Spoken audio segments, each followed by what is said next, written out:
So అక్కడి నుంచి ఆ డబ్బులు సంపాదించే ఇది వచ్చింది కాబట్టి హైదరాబాద్కి వచ్చాక ఇక్కడ స్టార్టింగ్ స్ట్రగుల్ పీరియడ్లో మనకు మెయింటెనెన్స్కి చాలా ప్రాబ్లమ్స్ ఉంటాయి. నేను ఇంటి దగ్గర అడుక్కోవడానికి నాకు మొహమాట అనమాట. మనమే సంపాదించాం, మనం అడిగేది ఏంటి అని.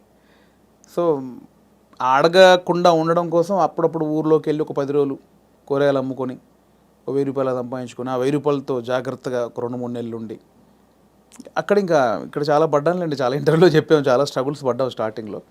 కాకపోతే ఆ ఊర్లో ఆ కూరగాయల వ్యాపారం, అక్కడ అనుభవం, ఆ 10 మందిలో తిరగడం, నేను మార్షల్ ఆర్ట్స్ చేశాను. నేను స్టేట్ లెవెల్ 2 టైమ్ ఛాంపియన్ నేను. నాకు 96లో సుమన్ గారి చేతుల మీదుగా ఛాంపియన్‌షిప్ అందుకున్నాను నేను. సో, ఆ మెచ్యూర్డ్ అయితే ఏ ఉందండి. బెల్ట్ ఉందండి మీ దగ్గర? బ్రౌన్ బెల్ట్ హోల్డర్ అప్పుడు షాओलिन కుంగ్-ఫూలో. నాకు ఒక 60, 70 స్టూడెంట్స్. కరీంనగర్‌లో సెకండ్ ప్లేస్ కొట్టాను. కరీంనగర్‌లో ఫస్ట్ ప్లేస్ కొట్టాను. ఎన్ని ఎన్ని రంగాలు మిమ్మల్ని పిలిచే చూడండి. కళ, క్రీడలు. అంటే కళకి అదే నాందండి కరాటే అనేది. అంటే ఊర్లో ఉన్న వాళ్ళకి ఇది కాదు మన లైఫు.